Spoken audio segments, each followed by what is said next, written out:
Hi friends, welcome back to my channel, Bucket List Homestead. Today is Father's Day, so happy Father's Day to all of the dads out there. This will also be some meals of the week this week. Might not be every single day because you might see some repeats from last week, and that's just boring. Who wants to see that again? Because I'm still doing the Three Rivers Pantry Challenge June edition for the rest of this week and a little bit into next week. I guess, well, next week's the last week of June already. Wow. So today, as I said, is Father's Day, and David wanted a ham. So I have my ham going in my roaster. It's been going for a couple hours. I'm going to get ready to glaze it here in just a little bit. We're also going to be having this gigantic, and I mean gigantic, baked potato that's going into the oven here in just a minute.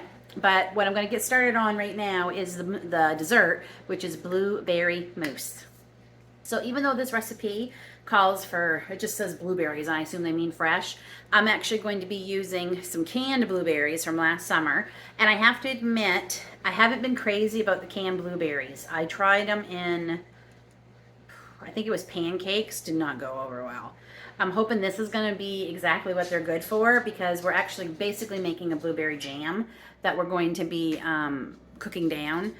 So hopefully this is going to work. And I'm going to reserve the juice and maybe put them in some muffins tomorrow.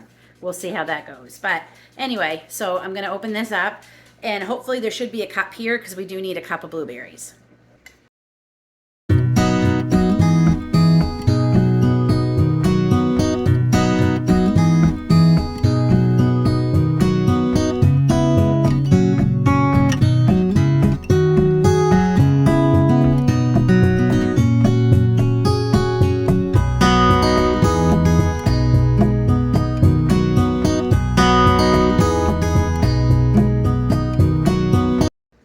Two things. One, always wear an apron when you're working with blueberries. I knew better, but I still thought I could get away with it. I had to change my shirt because I had to spray everything because everything got covered in blueberry juice. I don't have quite a cup of blueberries, so I do have some frozen blueberries that we bought a couple months ago when I knew I was out of frozen blueberries from what we picked last year. So I'm just going to top that off because I know another jar is going to be more than a cup, and I don't want to open a whole jar. So we're just going to add a few of the frozen.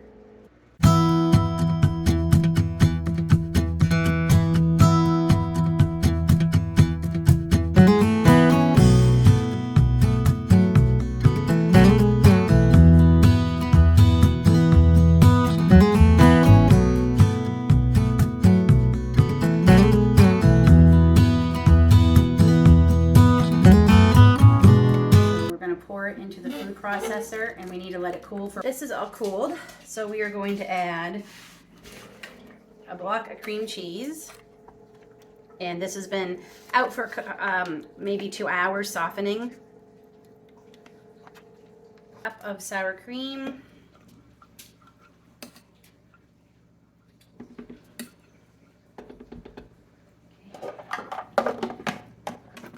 and we're just going to blend. Over here we have some very cold heavy whipping cream, and we're going to whip this until it's soft peaks, so probably at least a good 5 minutes.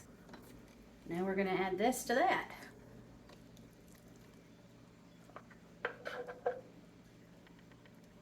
And we're going to fold.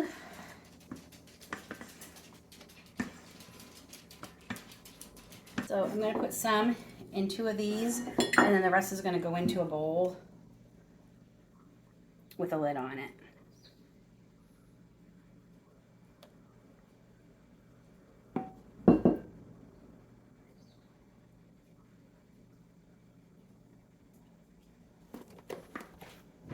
I should be using a spoon, but I don't want to dirty up another utensil. I already have the dishwasher almost full, and I've already washed some by hand twice already, so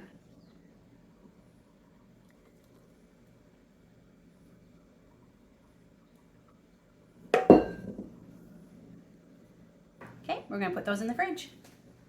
Okay, I got some into this, and I'm going to try some for you.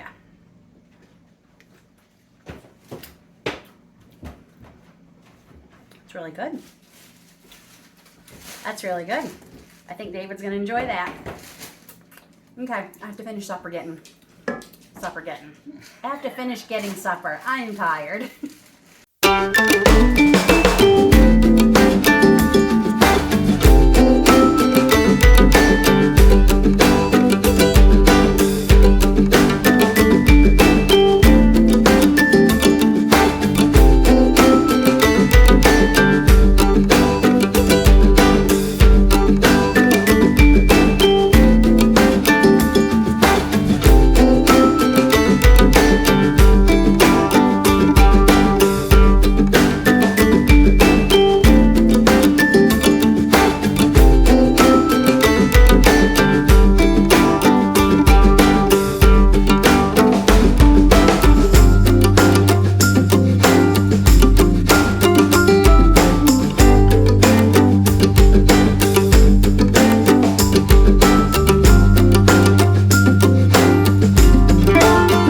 Tonight it's going to be loaded nachos, and I'm just going to make a little confession. I did buy a couple of things for supper tonight. This is much harder to do in this time of year than I think in the winter, because there's just so many fresh things available, right? So one of the things I bought for $2 is live lettuce, because we're having loaded nachos tonight, one of our favorites. And I'm justifying this in a way too, because I actually have one of these growing in my garden right now, and it's doing amazing. I bought it, I think maybe in March, and I kept it alive inside and then replanted it outside. But as you can see, it's got its root ball. So I'm actually going to plant this outside after we eat off everything we can off of it, and get a couple, I might be able to get a couple more cuttings off of that. So for $2, I'll probably get a couple meals out of that. So that's not too bad. And I also bought a little teeny container of sour cream, because I'd used up everything we had that was frozen. That was $1.50, which kind of comes out of our dairy budget. So, but like I said, this was going to be a little bit different than I normally do in the winter, because I knew there was going to be some things I was going to buy this month no matter what. But we're doing pretty good. Even Grace made a comment that the freezers look, what did you say? A lot less crowded.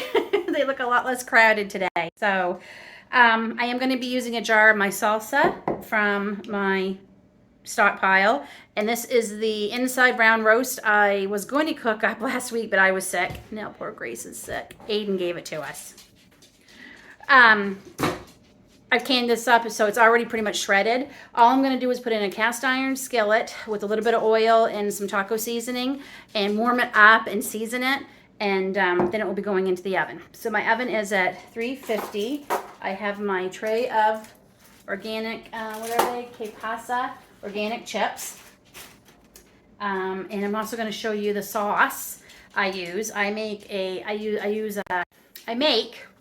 can't talk, avocado crema, but I make it, see, I can't talk tonight. I make it out of a pre-made guacamole, and I love this guacamole. It's really thin, or it's really blended, and it's not spicy. I use this in my sour cream, and I blend it all up, and I have amazing avocado crema, and it's a lot cheaper. And since I'm the only one who eats it, it's the perfect way to make. It's perfect for me. So, and I have some peppers that are thawing out. We're also going to grill them up, because they'll be going on top too. So, enough talking, and let's get to making.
supper for tonight. It is so good. I'm gonna try it. Tell you, having shelf-stabled meat is game changer.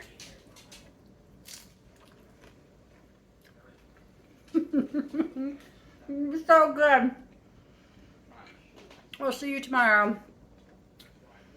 and see what else I can get off my shelves.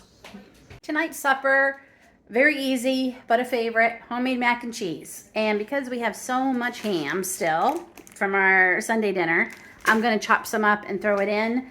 And I'm just making a very small mac and cheese. It's a little over 2 cups of pasta. Like, that's all that's in these boxes now. It was like 2 cups and a bit, which will make a little over 4 cups of cooked macaroni because Grace is not feeling the greatest still, so she's probably going to have a much lighter supper than something like this. And yeah, that is what we're having tonight, folks. Easy peasy. Gets a box of macaroni off my shelves, and it gets some of that ham out of my refrigerator.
Tonight, for the last night for us, for the Three Rivers Pantry Challenge, June edition, it's going to be chili.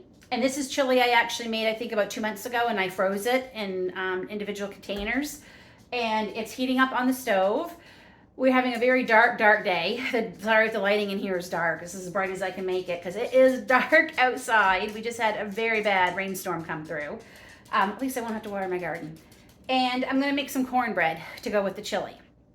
And I find there are two tricks that make this cornbread the best cornbread ever. Kind of like my pizza. This is the best cornbread ever because I have my oven preheated to 425, and my skillet, my cast iron skillet, is in there getting piping hot. We're gonna pour the batter into that when it's done, and that's one of the things that makes this amazing. The other thing is soaking your cornmeal in the milk for at least 10 minutes before we make this. I'm telling you, this will make the moistest, most delicious tasting cornbread you've ever had. So I'll show you how to make it. So in this bowl, I have 1 1/4 cups of milk, and we're gonna add 1 cup of the cornmeal, and we're gonna stir that and then let this sit for 10 minutes. We're gonna get started on the rest of it. So in here, I have 2 tablespoons of organic cane sugar. We like our cornbread a tad bit sweet, so you can completely leave this out, add just 1 tablespoon, add up to 3 tablespoons. It's totally up to you. I should say it's not quite 2 tablespoons because they're not full tablespoons when I put this in here, so maybe 1 1/2 tablespoons. So that's what's in there. We're also going to add 1 cup of all-purpose flour, 4 teaspoons of baking powder. So 1, 2, 3, 4. 3/4 teaspoon of salt. Let's go that. Okay. We're going to give that a stir.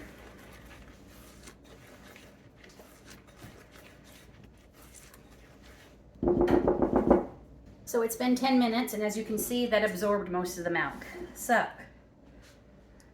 Sorry, I had to sneeze. So now we are going to add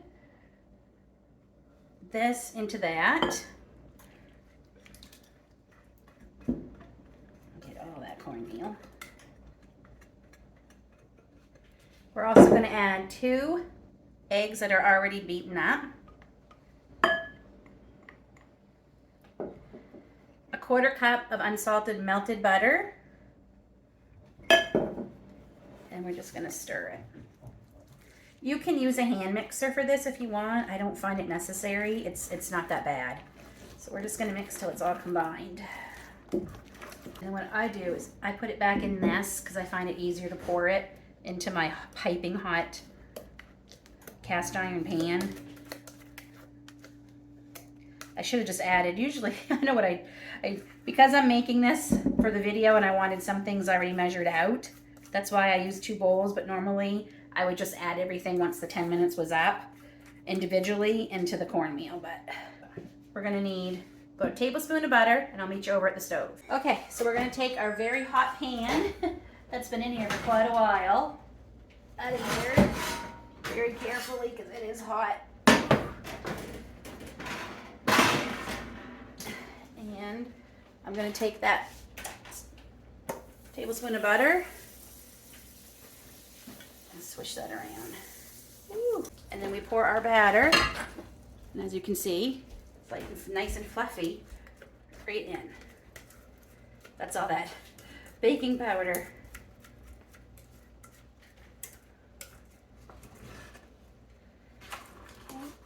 Spread it all out. We'll see. 425. That gives me time to clean up because I'm going to flip this out onto a cutting board on my island. So that was the perfect time. Mine, I put a cake tester in it and it came out clean. So now we need to get this onto this. This is always the scary part. Usually, you know what, I think I'm going to use a smaller one. This is too big.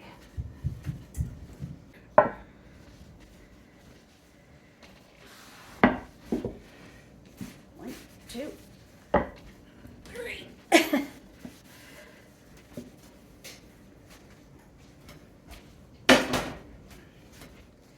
And then I put my hand here. Flip. Ta-da! There it is. So we're gonna let that cool, and I slice it into wedges. Sometimes I drizzle honey over it, but I'm not gonna today. And that is gonna go great. We'll put a little bit of cheese on our chili, and there's supper for tonight.